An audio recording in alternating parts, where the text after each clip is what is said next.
हमारी कमजोरी, हमारी शराफत को चौराहे पे मजाक मत बनाओ। बार बार मत जगाओ कि 800 साल मुसलमानों ने हमारे ऊपर खून किया है।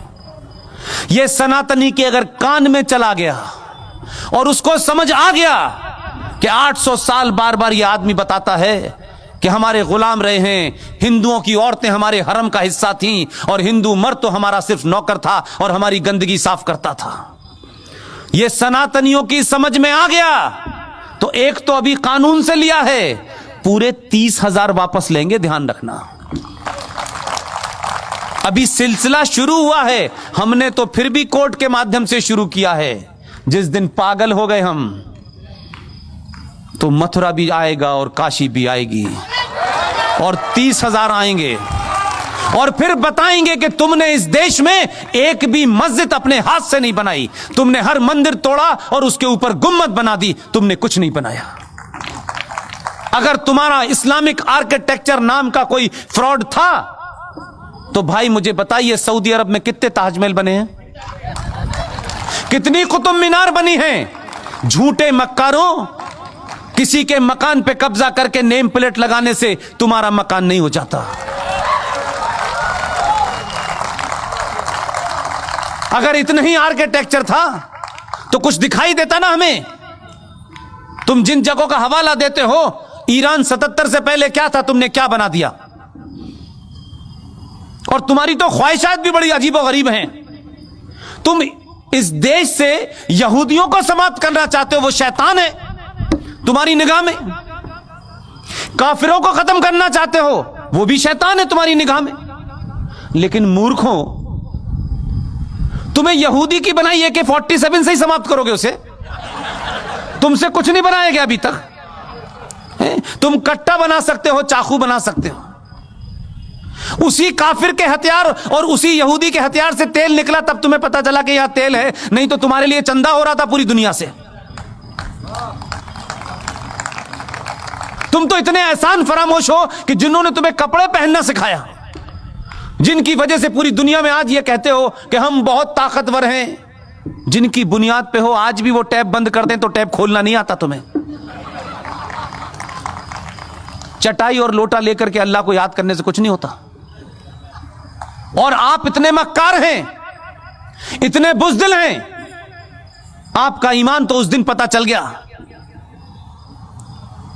कि आप रहते हिंदुस्तान में हैं, लेकिन आपका दिल धड़कता है फलस्तीन के मुसलमान के लिए, जिससे आपका कोई रिश्ता नहीं है। लेकिन अगर फलस्तीन के मुसलमान के लिए भारत की सरकारों पे दबाव बनाया जाए कि साहब फलस्तीन के हकों की, उनके मानव अधिकारों का हनन हो रहा है, तो हम इजराइल से संबंध नहीं रखना चाहिए। आपने भारत की बौनी सरकारों को सामने दबा दिया होगा, डरा दिया होगा कि भारत की सरकार इजराइल के साथ संबंध न रखे, क्योंकि आपको तकलीफ होती है कि वहां जो आतंकवादी हैं, जो हमास है, जो इजराइल के लोगों से लड़ती है। आप मुझे बताइए, आपकी सारी ईमानदारी, आपकी ताकत कहां चली गई जब इसी मुल्क के बॉर्डर से लगता हुआ एक मुल्क है चीन,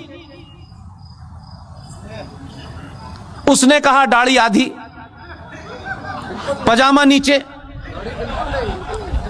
अजान बंद, मस्जिद खत्म, रोजा आधा और मोहम्मद का नाम रखा तो ऊपर। कितने मक्कार मुसलमान हैं, ये जोकर नहीं जाता कभी। ये कहे हिंदुस्तान में खड़े होकर के कि ईरान के अंदर, चाइना के अंदर मुसलमानों के साथ बड़ी नाइंसाफी हो रही है, यहां से कहोगे यहीं से उठवा लेगा वो। एक लफ्ज नहीं बोले। आपको जवाब देना आना चाहिए। ये जो ताकतें हैं जिन्होंने इस देश में हिंदू मुस्लिम भाईचारे की आड़ में इस देश को मुसलमानों ने खोखला कर दिया। केरला बन गया, कोई मुसलमान नहीं बोला। एक अखलाक के साथ चंद गुंडों ने, चंद बदमाशों ने, चंद बेवकूफ लोगों ने र्यूमर के चलते या किसी गलत फहमी के चलते या थोड़ी देर के लिए मान लें किसी सही फहमी के चलते भी उसकी हत्या कर दी। इस देश की मेजॉरिटी ने कहा यह गलत है, उसको सजा हुई, वो जेल में है। बेईमान मुसलमानों, मक्कार कितने बौने और कितने छोटे हो तुमने क्या किया? 5.5 लाख कश्मीरी हिंदू पंडितों को, जहां मुसलमानों का राज था, आपने उनकी पूजा पद्धति के कारण मस्जिदों और कुरान का सहारा लिया। 5.5 लाख कश्मीरी हिंदू पंडितों को अपनी ही धरती से मार के भगा दिया।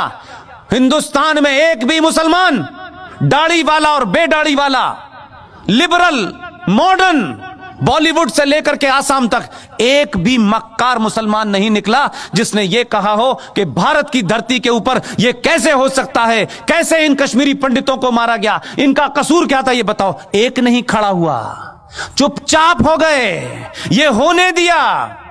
लेकिन बार बार बीच में निकल में आते हमारे साथ बड़ी ज्यादती हो रही है, अभी तो शुरू हुई है। इसलिए मैं बार बार कहता हूं, आप अपने फंडों को क्लियर रखें, किसी गफलत के शिकार ना हो।